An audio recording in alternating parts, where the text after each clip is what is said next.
जय श्री कृष्ण। आप सभी को ग्रहण दिवस की ढेरों शुभकामनाएं। प्रिय दर्शकों, आज चंद्र ग्रहण है जिसका प्रभाव लगभग भारत के सभी हिस्सों में है। कुछ शहरों को छोड़ के उसकी जानकारी हमने आपको दी थी। इस वीडियो में हम सुनेंगे गीता के 7वें अध्याय का महात्म्य, गीता का 7वां अध्याय। क्यों? क्योंकि आज ग्रहण के समय इसको सुनने से आपको अनंत पुण्य की प्राप्ति होती है। शास्त्र कहते हैं कि ग्रहण के समय जब आप गीता के 7वें अध्याय का श्रवण करते हैं तो उसका पुण्य यदि आप पितरों को अर्पित करें, जल तर्पण करें, तो ये आपके पितरों को 2000 वर्ष के लिए तृप्त करते हैं। इसीलिए आपको आज यह पाठ अवश्य सुनना चाहिए और जल तर्पण अवश्य करना चाहिए। 2000 वर्ष का अभिप्राय है कि आपके पितृ जो हैं वो स्थायी रूप से तृप्त रहेंगे, और जब पितृ तृप्त होते हैं प्रिय दर्शकों, तो मनुष्य के सभी संकटों का नाश कर देते हैं, मनुष्य के जीवन की सभी बाधाओं का नाश कर देते हैं। तो आइए पहले हम सुनेंगे भगवान शंकर के द्वारा सुनाया गया गीता के 7वें अध्याय का महात्म्य, और फिर हम भगवान कृष्ण द्वारा कहे गए श्रीमद् भागवत गीता के 7वें अध्याय का श्रवण करेंगे। विधि बताएंगे कैसे आपको ये सुननी है, कैसे तर्पण करना है और कैसे उसका पुण्य अपने पितरों को अर्पित करना है। आपसे निवेदन है कि यह पवित्र गीता के महात्म्य और अध्याय का वीडियो है तो कृपया एक बार लाइक अवश्य कर दीजिएगा। परमेश्वर वासुदेव की कृपा प्राप्त करने के लिए और भगवान कृष्ण आपके पितरों को गोलोक धाम में वास दें। कमेंट बॉक्स में अवश्य लिखिएगा जय श्री कृष्ण या ओम नमो भगवते वासुदेवाय। आप देख रहे हैं देवभूमि ज्योतिष संस्थान का प्रतिष्ठित यूट्यूब चैनल देवभूमि धार्मिक। हम यहाँ सभी व्रत और त्योहारों की सही शास्त्रीय जानकारी प्रदान करते हैं। चैनल पर आप नए हैं तो सब्सक्राइब अवश्य कर लीजिएगा। साथ ही अब आप हमारे साथ व्हाट्सएप पर भी जुड़ सकते हैं। जुड़ने का लाभ ये होगा कि आपको सभी जानकारियां सीधे मोबाइल पर आती रहेंगी। मोबाइल पर हम आपको सभी व्हाट्सएप पर जानकारी भेजेंगे। साथ ही जब कोई त्योहार होता है, कोई व्रत होता है, तो उससे एक दिन पूर्व ही हम आपको रिमाइंडर देते हैं कि कल ये त्योहार है, ये व्रत है, आज ये कार्य कर लीजिए, कल ये सब कार्य नहीं होंगे। इसका लाभ ये होता है कि आपसे कोई व्रत आदि छूटता नहीं है। अगर लाभ लेना चाहते हैं तो वीडियो के अंत में स्क्रीन पर एक नंबर आएगा 900 से, उस पर व्हाट्सएप मैसेज कीजिए, अपना नाम लिखिए और कहिए कि आपको व्हाट्सएप पर जोड़ लिया जाए, तो हम आपको अपने साथ ऐड करेंगे और फिर सभी जानकारी सीधे आपके व्हाट्सएप पर भेजते रहेंगे। आइए प्रिय दर्शकों, अब सुनते हैं पहले भगवान शंकर के द्वारा माता पार्वती को जो महात्म्य सुनाया गया वह, फिर अध्याय श्रवण करेंगे। बोले शंकर भगवान की जय। अथ श्रीमद्भागवत गीता 7वां अध्याय महात्म्य प्रारंभ। भगवान शिव कहते हैं, हे पार्वती, अब मैं 7वें अध्याय का महात्म्य बतलाता हूँ, जिसे सुनकर कानों में अमृत राशि भर जाती है। पाटलिपुत्र नामक एक दुर्गम नगर है जिसका गोपुर द्वार बहुत ही ऊंचा है। उस नगर में शंकुकर्ण नामक एक ब्राह्मण रहता था। उसने वैश्य वृत्ति का आश्रय लेकर बहुत धन कमाया, किंतु ना तो कभी पितरों का तर्पण किया और ना देवताओं का पूजन किया। वह धन उपार्जन में तत्पर होकर राजाओं को ही भोज दिया करता था। एक समय की बात है कि उस ब्राह्मण ने अपना चौथा विवाह करने के लिए पुत्रों और बंधुओं के साथ यात्रा की। मार्ग में आधी रात के समय जब वह सो रहा था, एक सर्प ने कहीं से आकर उसकी बाह में काट लिया। उसके काटते ही ऐसी अवस्था हो गई कि मणि, मंत्र और औषधि आदि से भी उसकी या उसके शरीर की रक्षा असाध्य जान पड़ी, अर्थात किसी भी प्रकार से उसकी रक्षा न की जा सकी। तत्पश्चात कुछ ही क्षणों में उसके प्राण पखेरु उड़ गए। फिर बहुत समय के बाद वह प्रेत सर्प योनि में उत्पन्न हुआ। उसका चित्त धन की वासना में बंधा था। उसने पूर्व वृतांत को स्मरण करके सोचा, मैंने जो घर के बाहर करोड़ों की संख्या में अपना धन गाड़ रखा है, उससे इन पुत्रों को वंचित करके स्वयं ही उसकी रक्षा करूंगा। एक दिन सांप की योनि से पीड़ित होकर पिता ने स्वप्न में अपने पुत्रों के समक्ष आकर अपना मनोभाव बताया। तब उसके निरंकुश पुत्रों ने सवेरे उठकर बड़े विस्मय के साथ एक दूसरे से स्वप्न की बातें कही। उनमें से मंझला पुत्र कुदाल हाथ में लिए घर से निकला और जहां उसके पिता सर्प योनि धारण करके रहते थे उस स्थान पर गया। यद्यपि उसे धन के स्थान का ठीक ठीक पता नहीं था, तो भी उसने चिन्हों से उसका ठीक निश्चय कर लिया और लोभ बुद्धि से वहां पहुंचकर बाकी को खोदना आरंभ कर दिया। तब उस बांबी से बड़ा भयानक सांप प्रकट हुआ और बोला, ओ मूढ़, तू कौन है? किस लिए आया है? क्यों बिल खोद रहा है? अथवा किसने तुझे भेजा है? ये सारी बातें मेरे सामने बता। तो जैसे ही वो पुत्र उस बांबी को, उस स्थान को खोदने लगा, तो वहां से एक बड़ा विशाल सांप निकला और उसने इस प्रकार से प्रश्न किए। पुत्र बोला, मैं आपका पुत्र हूं, मेरा नाम शिव है। मैं रात्रि में देखे हुए स्वप्न से विस्मित होकर यहाँ का स्वर्ण लेने के लिए कौतूहल से आया हूं कि रात्रि में जो आपने सपने में मुझे कहा था, इस कारण से मैं ये धन लेने आया हूं। पुत्र की यह लोक निंदित वाणी सुनकर वह सांप हंसता हुआ उच्च स्वर से इस प्रकार स्पष्ट वचन बोला, यदि तू मेरा पुत्र है तो मुझे शीघ्र ही इस बंधन से मुक्त कर दे। मैं पूर्व जन्म के गाड़े हुए धन के लिए सर्प योनि में उत्पन्न हुआ हूं। पुत्र ने पूछा, पिताजी, आपकी मुक्ति कैसे होगी? इसका उपाय मुझे बताइए, क्योंकि मैं इस रात में सब लोगों को छोड़कर आपके पास आया हूं। पिता ने कहा, बेटा, गीता के अमृतमय 7वें अध्याय को छोड़कर मुझे मुक्त करने में तीर्थ, दान, तप, यज्ञ भी सर्वथा समर्थ नहीं है। कहते कि चाहे कोई भी दान करो, कोई भी तप करो, पूजा करो, हवन करो, मेरी मुक्ति गीता के 7वें अध्याय के अलावा किसी और से हो ही नहीं सकती। वही सक्षम है जो मेरी मुक्ति कर सकता है। केवल गीता का 7वां अध्याय ही प्राणियों के जरा मृत्यु आदि दुखों को दूर करने वाला है। पुत्र, मेरे श्राद्ध के दिन 7वें अध्याय का पाठ करने वाले ब्राह्मण को श्रद्धा पूर्वक भोजन कराओ। इससे निसंदेह मेरी मुक्ति हो जाएगी। वत्स, अपनी शक्ति के अनुसार पूर्ण श्रद्धा के साथ वेद विद्या में प्रवीण अन्य ब्राह्मणों को भी दान दो, भोजन कराओ।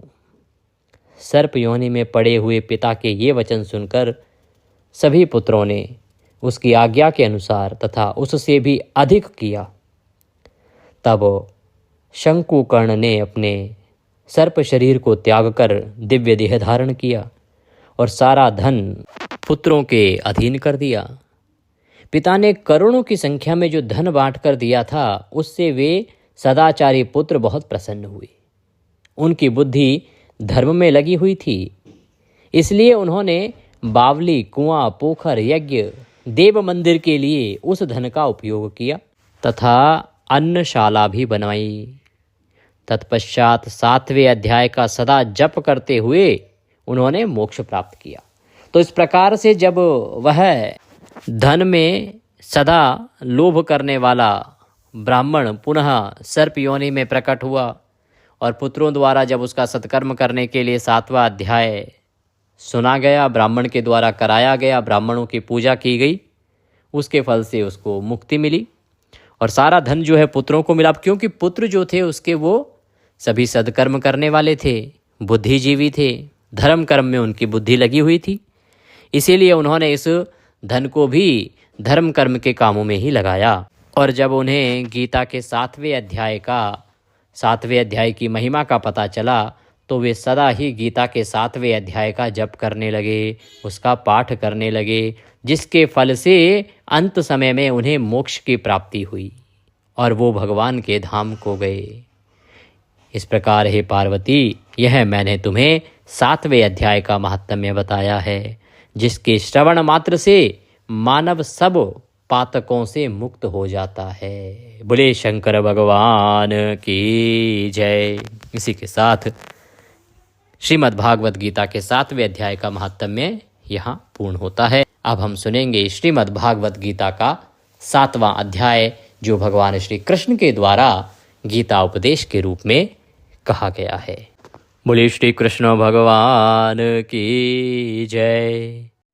एक लोटा लीजिए तांबे का, उसमें पहले थोड़ा सा गंगा जल भरिए, फिर शुद्ध जल भरिए, थोड़े से काले तिल उसमें डालिए, तुलसी का पत्ता अगर आपके पास है तो तुलसी का पत्ता डालिए और उस लोटे में जल भरिए। इस प्रकार लोटे को सामने रखिए और गीता के 7वें अध्याय का श्रवण कीजिए। अध्याय सुनने के बाद हम आपको बताएंगे कि कैसे इसका पुण्य आप पितरों को अर्पित करेंगे, कैसे संकल्प करेंगे और फिर हम जल तर्पण कराएंगे, कैसे तर्पण करना है। ग्रहण वाले दिन अगर आप इसको कर रहे हैं तो रात्रि में आप तर्पण करेंगे। रात्रि में पीपल को जल नहीं देना है, ये जल रख दीजिएगा और अगले दिन सुबह आप पीपल में अर्पित कर दीजिएगा। तो आप लोटा तैयार कीजिए और गीता के अध्याय का श्रवण कीजिए। यदि संभव हो तो इस लोटे को सामग्री सहित भर के महात्म्य सुनने से पहले ही सामने रखना है और फिर पहले महात्म्य सुनना है, फिर गीता का 7वां अध्याय श्रवण करना है। आइए अब हम गीता के 7वें अध्याय का पाठ आरंभ करते हैं। बोले कृष्ण भगवान की जय। भगवान कृष्ण के चरणों में मन को लगाएं और पाठ को सुनना आरंभ करें। अथ श्रीमद्भागवत गीता 7वां अध्याय प्रारंभः। श्री भगवान उवाच। भगवान बोले, हे पार्थ, अनन्य प्रेम से मुझ में आसक्त चित्त तथा अनन्य भाव से मेरे परायण होकर योग में लगा हुआ तू जिस प्रकार से संपूर्ण विभूति, बल, ऐश्वर्य आदि गुणों से युक्त सबके आत्मरूप मुझको संशय रहित जानेगा, उसको सुन। भगवान कृष्ण कहते हैं कि हे अर्जुन, तुम्हारा मेरे प्रति जो प्रेम है वो अनंत है। तुम सदा मेरे परायण रहते हो। तुम्हारा मेरे ऊपर जो विश्वास है वो अडिग है। सो हे अर्जुन, मैं जो तुम्हें आज बताने जा रहा हूं ना, उसको जानने के बाद तुम्हें किसी भी प्रकार का संशय नहीं रह जाएगा। भगवान कहते हैं कि मैं आज तेरे लिए विज्ञान सहित इस तत्व ज्ञान को संपूर्णतया कहूंगा, कि मैं ये जो तत्व ज्ञान है ना, इसको पूर्ण रूप से तुम्हें कहूंगा और इसको जानकर संसार में फिर तुम्हारे लिए और कुछ भी जानने योग्य शेष ही नहीं रह जाएगा। कि मैं जो आज ज्ञान की बात बताने जा रहा हूं आगे, उसको सुनने के बाद, जानने के बाद कुछ शेष रहेगा ही नहीं इस सृष्टि में जानने के लिए। भगवान कहते हैं कि हजारों मनुष्यों में कोई एक मेरी प्राप्ति के लिए यत्न करता है। मनुष्यानाम सहस्त्रेषु कश्चित्ति सिद्धये, कोई एक मेरी प्राप्ति के लिए प्रयत्न करता है और उन यत्न करने वाले योगियों में भी कोई एक मेरे परायण होकर मुझको तत्व से अर्थात यथार्थ रूप से जानता है। कि एक तो पाने की इच्छा ही बड़े कम लोग करते हैं और जो प्रयत्न करते हैं उनमें से भी कोई ना के बराबर 1-2 लोग होते हैं जो मुझे यथार्थ रूप से जान पाते हैं। भगवान कहते हैं कि अर्जुन, पृथ्वी, जल, अग्नि, वायु, आकाश, मन, बुद्धि और अहंकार, इस प्रकार ये 8 प्रकार से विभाजित मेरी प्रकृति है। यह 8 प्रकार के भेदों वाली तो अपरा अर्थात मेरी जड़ प्रकृति है। और हे महाबाहो, इससे दूसरे को जिससे यह संपूर्ण जगत धारण किया जाता है, मेरी जीव रूपा अर्थात परा चेतन प्रकृति जान। भगवान कहते हैं कि 2 प्रकार की प्रकृतियां हैं जो मुझसे ही उत्पन्न हुई हैं, एक जड़, एक चेतन। हे अर्जुन, तू ऐसा समझ कि संपूर्ण भूत इन दोनों प्रकृतियों से ही उत्पन्न होने वाले हैं और मैं संपूर्ण जगत का प्रभव तथा प्रलय हूँ, अर्थात संपूर्ण जगत का मूल कारण हूँ। भगवान अर्जुन को कहते हैं कि हे अर्जुन, ये जो संपूर्ण समुदाय है ना, जीव समुदाय, चाहे वो जलचर हों, वनचर हों, वृक्ष हों, पशु हों, पक्षी हों, मनुष्य हों, जितने भी आत्माएं हैं, ये सब के सब इन 2 प्रकृतियों से ही उत्पन्न हुए हैं। इन 2 प्रकृतियों के अलावा और कोई नहीं है और ये 2 प्रकृतियां मुझसे उत्पन्न हुई हैं। इस प्रकार संपूर्ण जगत का पालन करता, उत्पत्ति करता और प्रलय करता मैं ही हूँ। मुझे ही इस संपूर्ण जगत का मूल कारण समझो। अभिप्राय ये है कि भगवान कह रहे हैं कि मेरे ही कारण ये संसार है, मेरे ही कारण ये जगत है। अगर मैं ना रहूं तो ये जगत ना होगा।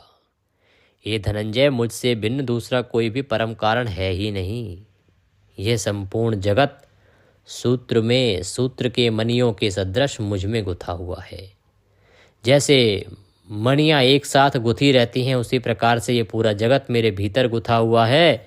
हे अर्जुन, इस जल में जो रस है ना, वो रस मेरे ही कारण है। मैं जल में रस हूँ, चंद्रमा और सूर्य में प्रकाश हूँ, संपूर्ण वेदों में ओंकार हूँ, आकाश में शब्द और पुरुषों में पुरुषत्व हूँ। कि जल में जो रस है वो मेरे ही कारण है। और भगवान कहते हैं कि चंद्रमा और सूर्य में जो प्रकाश दिखाई देता है ना, वो भी मैं ही हूँ और मेरे ही कारण है। संपूर्ण वेदों में जिस ओंकार की बात होती है वो भी कोई और नहीं है, वो भी मैं ही हूँ। और आकाश में जो शब्द गुंजायमान होते हैं तथा पुरुषों में जो पुरुषत्व होता है वो भी मैं ही हूँ। मैं पृथ्वी में पवित्र गंध और अग्नि में तेज हूँ तथा संपूर्ण भूतों में उनका जीवन हूँ। हे अर्जुन, जो अग्नि है ना, इसमें जो तेज है, जो जलाता है, वो मैं ही हूँ, वो मेरे ही कारण है। और पृथ्वी में जो पवित्र गंध है, पृथ्वी का मूल गुण जो है ना, वो गंध कहा गया है। तो भगवान कहते हैं कि पृथ्वी में जो पवित्र गंध है वो भी मैं ही हूँ तथा संपूर्ण भूतों में उनका जीवन हूँ। कि जितने भी जीव हैं, जितनी भी आत्माएं हैं, उनमें जीवन रूपी मैं ही हूँ। जितने भी ये शरीर हैं, उन सब में जो जीव है वो मैं ही हूँ और जीवन मैं ही हूँ। तपस्वियों में तप भी मैं ही हूँ। हे अर्जुन, तू संपूर्ण भूतों का सनातन बीज मुझको ही जान। कि ये जितने भी शरीर हैं, जितने भी प्राणी समुदाय हैं, उन सब का बीज अर्थात जिससे ये सब उत्पन्न हुए हैं, उन सब का बीज मैं ही हूँ। अर्थात उन सब का बीज भगवान नारायण ही हैं, भगवान वासुदेव ही हैं। भगवान वासुदेव से ही ये सब उत्पन्न हुए हैं। कहते हैं कि मैं बुद्धिमानों की बुद्धि और तेजस्वियों का तेज हूँ। कि जो तेजस्वियों में जो तेज है वो भी भगवान वासुदेव हैं और बुद्धिमानों में जो कुशाग्र बुद्धि होती है वह भी भगवान वासुदेव हैं। कहते हैं हे भरत श्रेष्ठ, मैं बलवानों का आसक्ति और कामनाओं से रहित बल हूँ। कि बलवानों में जो शुद्ध बल होता है ना, जो कामनाओं और आसक्तियों से रहित होता है, वो मैं ही हूँ। जो सामर्थ्य होता है वो मैं ही हूँ। और सब भूतों में धर्म के अनुकूल अर्थात शास्त्र के अनुकूल काम भी मैं ही हूँ। और भी जो सत्व गुण से उत्पन्न होने वाले भाव हैं, जो रजोगुण से होने वाले भाव हैं तथा तमोगुण से होने वाले भाव हैं, उन सबको तू मुझसे ही होने वाले हैं ऐसा जान। परंतु वास्तव में उनमें मैं और वे मुझ में नहीं हैं। कि हे अर्जुन, जो तीन गुण है ना, सत रज तम, इनसे उत्पन्न होने वाले जो भी भाव हैं वो सब मुझसे ही होने वाले हैं ऐसा समझना चाहिए। परंतु सत्यता ये है कि ना तो मैं उन तीनों गुणों में विद्यमान हूँ और ना ही वो तीनों गुण मेरे भीतर हैं। गुणों के कार्य रूप सात्विक, राजस और तामस, इस तीनों प्रकार के भावों से ये सारा संसार प्राणी समुदाय मोहित हो रहा है। इसलिए इन तीनों गुणों से परे मुझ अविनाशी को नहीं जानता।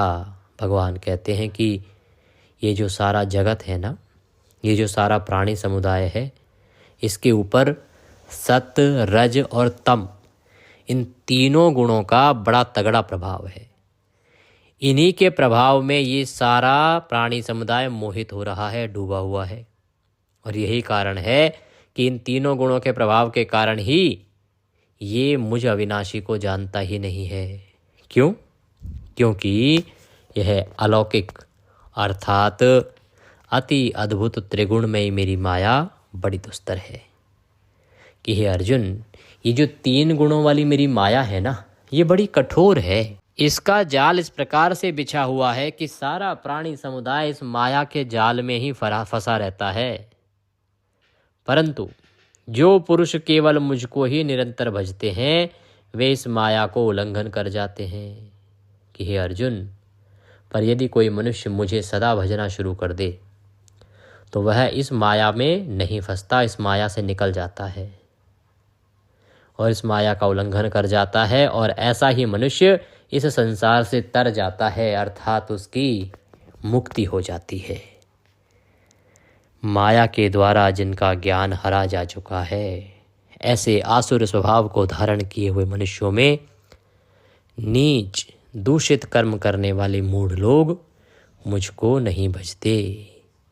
भगवान कहते हैं कि हे अर्जुन, ये जो त्रिगुणमयी मेरी माया है ना, इसने इन सभी मनुष्यों का चित्त हर लिया है, दिमाग जो है ना वो खराब कर दिया है। देखा जाए तो इसकी बुद्धि जो है वो हर ली है, और इनकी बुद्धि हर लेने के कारण ये जो मनुष्य हैं ये आसुर स्वभाव के हो गए हैं। जैसा असुरों का स्वभाव होता है उस प्रकार के हो गए हैं, और इसी कारण से ये नीच कर्म करते हैं, दूषित कर्म करते हैं। और क्योंकि ये नीच और दूषित कर्म करते हैं तो ऐसे मूर्ख लोग जो हैं मुझे भज ही नहीं सकते। हे भरतवंशियों में श्रेष्ठ अर्जुन, उत्तम कर्म करने वाले अर्थार्थी, आर्त, जिज्ञासु और ज्ञानी, ऐसे 4 प्रकार के भक्त मुझे भजते हैं। भगवान यहाँ अपने भक्तों की विशेषता बता रहे हैं। कह रहे हैं कि मेरे 4 प्रकार के भक्त होते हैं, और इन भक्तों में भी नित्य मुझ में एक ही भाव से स्थित अनन्य प्रेम भक्ति वाला ज्ञानी भक्त अति उत्तम है। कि इनमें जो श्रेष्ठ है ना वो है ज्ञानी भक्ति, ये सबसे श्रेष्ठ है। क्योंकि मुझको तत्व से जानने वाले ज्ञानी को मैं अत्यंत प्रिय हूँ, और वह ज्ञानी मुझे अत्यंत प्रिय है। कि जो ज्ञानी भक्त है ना ये सदा मेरे दिल में विराजमान रहता है। कहते हैं ये सभी उदार हैं, परंतु ज्ञानी तो साक्षात मेरा ही स्वरूप है। कि ये जो 4 प्रकार के भक्त मैंने कहे गए हैं, ये चारों के चारों भक्त यूं तो बड़े उदार होते हैं, पर इनमें जो ज्ञानी भक्त होता है वह साक्षात मेरा ही स्वरूप समझना चाहिए, ऐसा मेरा मत है। क्यों? क्योंकि वह मदगत मन बुद्धि वाला ज्ञानी भक्त अति उत्तम गति स्वरूप मुझ में ही अच्छी प्रकार से स्थित रहता है। कहते हैं कि बहुत जन्मों के अंत के जन्म में तत्व ज्ञान को प्राप्त पुरुष सब कुछ वासुदेव ही हैं, इस प्रकार मुझको भजता है वह आत्मा अत्यंत दुर्लभ है। भगवान यह कहते हैं कि एक आत्मा जो होता है उसके अनेकों जन्म होते हैं, हजारों जन्म। तो उसके अंत के जन्म तक भी वो ये समझ पाए कि सब कुछ करता धरता मूल कारण वासुदेव ही हैं, ऐसे आत्मा मिलना बड़ा ही दुर्लभ है। कि हजारों जन्म लेने के बाद भी जीवात्मा ये समझ ही नहीं पाता कि इस सृष्टि के कर्ता धर्ता वासुदेव ही हैं, और इसीलिए वो मुझे बचता नहीं है।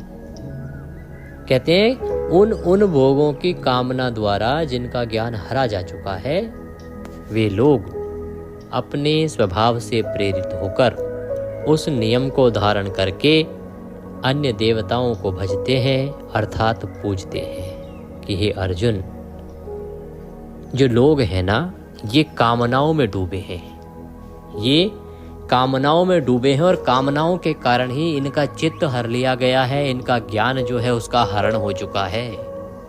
ये भोगों की कामनाओं में डूबे हुए हैं, और भोगों की कामनाओं में डूबे होने के कारण ये उन्हीं देवताओं को पूजते हैं जिनसे इनको आशा होती है कि ये इस कामना को पूरा करेंगे। इसीलिए कामनाओं की पूर्ति के लिए देवताओं को पूजते हैं। और जो सकाम भक्त जिस जिस देवता के स्वरूप को श्रद्धा से पूजता है, उस भक्त की श्रद्धा को मैं उसी के प्रति स्थिर कर देता हूँ। भगवान यह कहते हैं कि जो मनुष्य समुदाय है वो कामनाओं की पूर्ति के लिए देवता को पूजता है। प्रिय दर्शकों, भक्ति को 2 प्रकार की कहा गया है। एक प्रकार होता है सकाम भक्ति, एक काम होता है निष्काम भक्ति। तो जो सकाम भक्ति है उसमें कामना की पूर्ति के लिए भक्ति होती है, और आजकल जो चल रही है ना वो सकाम भक्ति ही चल रही है। भक्ति तो बहुत है, आपने पहले कभी इतने भक्त देखे नहीं होंगे। भक्ति बहुत है, पर जितनी भी भक्ति है वो सकाम भक्ति है जिसका कोई लाभ नहीं। सकाम भक्ति क्या? भगवान मुझे पुत्र दे दो, मैं यहाँ तीर्थ यात्रा पे जाऊंगा, मैं इतनी परिक्रमा लगाऊंगा, इतने का प्रसाद चढ़ाऊंगा, आपका पाठ कराऊंगा, आपके मंत्र जपूंगा, आपके यहाँ तीर्थ को जाऊंगा। यही करते हैं लोग। हे भगवान मेरी नौकरी लगवा दो, मैं आपके दर्शन को आऊंगा, भगवान मेरी नौकरी लगवा दो, मैं आपको इतने का प्रसाद चढ़ाऊंगा, मैं आपके इतने व्रत करूंगा। भगवान मेरी बिटिया की बेटे की शादी करा दो, इतने व्रत करेंगे। व्रत कर रहे हैं शादी पूर्ति के लिए, संतान की प्राप्ति के लिए। जो भी भक्ति कर रहे हैं आप देखिए 99% लोग अपनी कामना की पूर्ति के लिए। कोई प्रभु धन दे दीजिए, गरीब हूँ, धन चाहिए, इसके लिए उपाय। आजकल हर जगह उपाय बताए जा रहे हैं। लक्ष्मी जी का ये मंत्र पढ़ो, इसका ये मंत्र पढ़ो, धन मिलेगा, दौलत मिलेगी, यश मिलेगा। इन्हीं के लिए तो कर रहे हैं लोग भक्ति। तो भगवान क्या कहते हैं कि इन कामनाओं में डूबे हुए लोग उन कामनाओं की पूर्ति के लिए देवताओं को पूजते हैं, क्योंकि उनको लगता है कि अमुक देवता इस कामना को पूरा करेगा। कोई कहता भाई ये देवता जो है ना ये संतान देता है, ये देवता धन दे देगा, यहाँ आओ इस देवता की पूजा करो, आपको ये इच्छा पूरी हो जाएगी। तो लोग उसी देवता को पूजते हैं। और भगवान कहते हैं कि मैं उन लोगों की श्रद्धा को उसी देवता में और स्ट्रॉन्ग कर देता हूँ, मजबूत कर देता हूँ, बढ़ा देता हूँ। कैसे? कहते हैं कि वो जो कामना करते हैं देवता से और उसकी पूजा करते हैं, मैं उसी फल को उस देवता के माध्यम से उनको प्रदान करता हूँ। अर्थात जो फल उन्हें प्राप्त होता है वो दिया तो जा रहा है भगवान नारायण के द्वारा, परंतु किसके द्वारा दिया जा रहा है? दिखने में आ रहा है उस देवता के। वो भगवान जो है उस इच्छा को उस देवता के माध्यम से पूरा करते हैं, पर करने वाले कौन हैं? परमेश्वर नारायण ही हैं। वो कहते हैं मैं स्वयं सामने नहीं आता, मैं उस देवता के माध्यम से उस भक्त की उस इच्छा को पूरा कर देता हूँ, और इससे उसको लगता है कि ये इच्छा तो मेरी इस देवता ने पूरी की है। वस्तुतः तो वो मेरे द्वारा ही की गई होती है। और फिर वो भक्त श्रद्धा से युक्त होकर उसी देवता का पूजन करने लगता है। सच्चाई ये है कि उस देवता से मेरे द्वारा ही विधान किए हुए उन इच्छित भोगों को वह निसंदेह प्राप्त कर रहा है, परंतु उन अल्प बुद्धि वालों का वह फल नाशवान है। वो देवताओं को पूजने वाले देवताओं को ही प्राप्त होते हैं, और मेरे भक्त चाहे जैसे मर्जी भजें वो मुझे ही प्राप्त होते हैं और मोक्ष को प्राप्त कर लेते हैं। कहते हैं कि ये जो मनुष्य है ना, इनको ज्ञान ही नहीं है कि ये जिस कामना के लिए भक्ति कर रहे हैं वो जो फल पाना चाहते हैं वो फल तो नाशवान है, आज नहीं तो कल समाप्त हो जाएगा, उससे मुक्ति की प्राप्ति नहीं होगी। कहते हैं बुद्धिहीन पुरुष मेरे अनुत्तम अविनाशी परम भाव को न जानते हुए मन इंद्रियों से परे मुझे सच्चिदानंदन घन परमात्मा को मनुष्य की भांति जन्म कर व्यक्ति भाव को प्राप्त हुआ मानते हैं। कि ये जो मनुष्य समुदाय है ना ये बुद्धिहीन है, इसको पता ही नहीं है कि मैं कौन हूँ, मैं अजन्मा हूँ, मैं ही इस सृष्टि का रचयिता हूँ, ये मुझे जानते ही नहीं हैं। इनको लगता है कि मैं भी मनुष्य की भांति जन्म कर पुनः मृत्यु को प्राप्त होता हूँ, फिर मृत्यु को प्राप्त होकर फिर पुनः जन्म लेता हूँ, इसीलिए मुझे ये व्यक्ति भाव को प्राप्त हुआ ही मानते हैं, और मैं अपनी योग माया से छिपा हुआ हूँ, इसीलिए मैं सबके प्रत्यक्ष आता ही नहीं। और यही कारण है कि ये जो अज्ञानी जन समुदाय है मुझे जन्म रहित अविनाशी परमेश्वर को नहीं जानता, अर्थात मुझको भी जन्मने और मरने वाला समझता है कि मैं अपनी योग माया से सदा छिपा रहता हूँ, और इसीलिए इस सामान्य मनुष्य को मेरे विषय में जानकारी ही नहीं होती। इनको लगता है कि मैं भी मृत्यु को प्राप्त होता हूँ फिर जन्म लेता हूँ। हे अर्जुन, पूर्व में व्यतीत हुए, वर्तमान में स्थित तथा आगे होने वाले सब भूतों को मैं जानता हूँ, परंतु मुझको कोई भी श्रद्धा रहित भक्ति रहित पुरुष नहीं जानता कि आगे क्या होने वाला है, क्या घटित होने वाला है, क्या घटित हो रहा है। ये सब मैं जानता हूँ, पर मुझे वही जान पाता है जिसके भीतर भक्ति होती है। जो भक्ति से रहित है, श्रद्धा से रहित है, वो मुझे नहीं जान पाता। हे भरतवंशी अर्जुन, संसार में इच्छा और द्वेष से उत्पन्न सुख दुख आदि द्वंद्व रूप मोह से संपूर्ण प्राणी अत्यंत अज्ञानता को प्राप्त हो रहे हैं। कि हे अर्जुन, ये जो संसार है ना, इसमें इच्छा और द्वेष, सुख और दुख के बीच में द्वंद्व चल रहा है, और इसी से सारा प्राणी समुदाय मोहित होके अज्ञानी हो रहा है। सबको सुख और दुख के बीच में ही भटकना पड़ रहा है। परंतु निष्काम भाव से श्रेष्ठ कर्मों का आचरण करने वाले जिन पुरुषों का पाप नष्ट हो गया है, वे राग द्वेष जनित द्वंद्व रूप मोह से मुक्त दृढ़ निश्चयी भक्त मुझको सब प्रकार से भजते हैं। कि ये जो प्राणी समुदाय है, ये तो सुख दुख के द्वंद्व के बीच में फंसा हुआ है, पर कुछ लोग ऐसे भी हैं जो निष्काम भाव से श्रेष्ठ कर्मों का आचरण करते हैं, उत्तम कर्मों का पालन करते हैं, निष्काम भाव से निष्काम भक्ति करते हैं। और जो निष्काम भक्ति करते हैं, ऐसे लोगों का जो पाप है वो नष्ट हो गया होता है। अब क्योंकि उनका पाप नष्ट हो गया है निष्काम भक्ति से, इसीलिए वे राग द्वेष जनित द्वंद्व रूप मोह से मुक्त हो जाते हैं। और ऐसे भक्त जो हैं वो मुझे सब प्रकार से भजते हैं। सकाम भक्ति से उनके पापों का नाश हो गया, पापों का नाश हो जाने से वो मुझे सब प्रकार से भजने लगे। कहते हैं जो मेरे शरण होकर जरा और मरण से छूटने के लिए यत्न करते हैं, वे पुरुष उस ब्रह्म को, संपूर्ण आध्यात्म को और संपूर्ण कर्म को जानते हैं। कि जो भी प्राणी समुदाय मेरी शरण में आ जाता है और जन्म मरण के इस चक्कर से छूटने के लिए प्रयत्न करता है, उसको संपूर्ण आध्यात्म को वो समझ जाता है, जान लेता है। जो पुरुष अधिभूत और अधिदैव के सहित तथा अधियज्ञ के सहित मुझे अंत काल में भी जानते हैं, वे युक्ति चित्त वाले पुरुष मुझे जानते हैं, अर्थात प्राप्त हो जाते हैं। कि हे अर्जुन, जो मनुष्य मुझे अपने अंत समय में भी यदि समझ लेता है, जान लेता है, मुझे भज लेता है, तो मैं उसे भी मुक्ति प्रदान कर देता हूँ। ऐसा मनुष्य भी इस संसार से तर जाता है। भगवान यहाँ पर जो कहना चाह रहे हैं वो यही कि ये जो प्राणी समुदाय कामनाओं की पूर्ति के लिए भाग रहा है, सकाम भक्ति के पीछे भाग रहा है, इसे निष्काम भक्ति की ओर आना चाहिए। निष्काम भक्ति जब करेगा तो इसे भगवान सच्चिदानंदन घन की प्राप्ति होगी, भगवान नारायण की प्राप्ति होगी, भगवान वासुदेव की प्राप्ति होगी। जब तक हम सकाम भक्ति करते रहेंगे, अपनी लालसाओं की पूर्ति के लिए, अपनी इच्छाओं की पूर्ति के लिए भगवान का भजन करते रहेंगे, तब तक हमें मुक्ति की प्राप्ति नहीं होगी। मुक्ति चाहिए, भगवान का वैकुंठ धाम चाहिए, तो आपको निष्काम भक्ति करनी चाहिए। सकाम भक्ति को छोड़ दीजिए, इच्छाओं के पीछे भागना छोड़ दीजिए और भगवान की निष्काम भक्ति कीजिए। आपका भगवान उद्धार करेंगे। ओम तत्सदिति श्रीमद्भागवत गीता सप्तशतस्तु ब्रह्म विद्यायाम योग शास्त्रे श्री कृष्ण अर्जुन संवादे ज्ञान विज्ञान योगो नाम सप्तमो अध्यायः संपूर्णः। बोले कृष्ण भगवान की जय।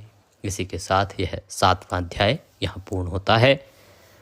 अब लोटे को दोनों हाथों में उठा लीजिए, भगवान नारायण से प्रार्थना कीजिए कि हे भगवान, मैंने जो गीता का 7वां अध्याय श्रवण किया है, इससे जो भी पुण्य प्राप्त होता है वह संपूर्ण पुण्य मैं अपने अमुक अमुक पितरों को अर्पित करता हूँ, या उन सभी आत्माओं को, प्रेतों को या पितरों को अर्पित करता हूँ जो मुझसे मुक्ति की कामना रखते हैं या तृप्ति की कामना रखते हैं। कई बार ऐसा होता है कि हमें जो ज्ञात पितर होते हैं उनके अलावा भी कुछ आत्माएं ऐसी होती हैं जो हमसे मुक्ति चाहती हैं, हमसे चाहती हैं कि हम उनके लिए कुछ ऐसा कर्म करें जिससे उन्हें मुक्ति प्राप्त हो। तो आप उन्हें भी ये पुण्य अर्पित कीजिए आज के दिन कि भगवान ये पुण्य उन सभी जीवात्माओं को प्राप्त हो जो मुझसे तृप्ति की और मुक्ति की कामना रखती हैं और वो मुक्त हों तथा तृप्त हों। ऐसा निवेदन करके फिर आप इस जल से तर्पण कीजिए। एक बड़ा पात्र ले लीजिए और अपने सीधे हाथ में अंगूठा और उंगली के बीच का जो क्षेत्र है ना, पितृ तीर्थ कहते हैं, इस पे से जल को दूसरे पात्र में छोड़ना है आपने। यहाँ से जल इस हाथ से दूसरे पात्र में गिराना है। लेफ्ट हैंड में ले लीजिए अब उस लोटे को जिसमें जल है, और सीधे हाथ में जो उंगली और अंगूठे के बीच का क्षेत्र है वहाँ से जल को गिराते हुए दूसरे पात्र में तर्पण कीजिए। मंत्र बोलिएगा, ओम ह्रीं श्रीं क्लीं स्वधा देव्ये स्वाहा। ओम ह्रीं श्रीं क्लीं स्वधा देव्ये स्वाहा। ओम ह्रीं श्रीं क्लीं स्वधा देव्ये स्वाहा। ये मंत्र बोलते हुए वह जल तर्पण कीजिए और उसके बाद ये जल आप पीपल में अर्पित कर दीजिएगा। पीपल ना हो तो किसी अन्य वृक्ष में भी दे सकते हैं। तुलसी और बिल्व पत्र में न डालें, बाकी अन्य किसी वृक्ष में डाल सकते हैं, और पीपल में डाले तो उत्तम है। रविवार को पीपल में न डालिएगा, इसका भी ध्यान रखिएगा। इस प्रकार से ये जल देना है। जल देने के लिए उत्तम समय जो होता है वो कुतुब काल का होता है, 11:30 से और 12:15 के बीच। परंतु क्योंकि ऑफिस भी जाना है, बाकी काम भी देखने हैं, तो सूर्य उदय से और 3 बजे तक आप कभी भी इस कर्म को कर सकते हैं, कल्याणकारी है। पूर्णिमा के दिन अवश्य कीजिएगा, फिर कह रहा हूँ आपको, ये अनंत पुण्य देने वाली तिथि है, साधारण तिथि नहीं है। इसका लाभ होगा आपको, आपके जीवन के संकटों का नाश होगा। पाठ के निमित्त जो भी दक्षिणा आदि आप देना चाहते हैं वह स्क्रीन पर जो नंबर आ रहा है उस पर भेज सकते हैं। साथ में QR कोड भी हमने दिया है, उसको स्कैन करके भी सीधा हमारे बैंक खाते में भेज सकते हैं। तो ये पितृकर्म आपने अवश्य करना है। संभव है तो आज ब्राह्मण को भोजन कराइए, पितरों के निमित्त भोजन करा के दान दक्षिणा आदि देके उसको विदा कीजिए। अगर ना करा पाए अधिक कुछ तो ये अवश्य कीजिए, गीता का 7वां अध्याय सुनिए, पितरों के निमित्त ये जल तर्पण आदि कीजिए। ये अत्यंत लाभदायक रहेगा, इससे आपके पितरों को तृप्ति और मुक्ति प्राप्त होगी। कुछ और पूछना चाहें, कहना चाहें तो कमेंट बॉक्स में लिख के पूछ सकते हैं, या जो स्क्रीन पर नंबर आ रहा है उसके माध्यम से व्हाट्सएप पर भी हमसे जुड़ सकते हैं, क्योंकि हम अपने ग्रुप में आपको ऐड कर लेंगे तो वहां से आपको सभी जानकारियां सीधे मोबाइल पर प्राप्त होती रहेंगी। भगवान सब पर कृपा करें। हरे कृष्ण।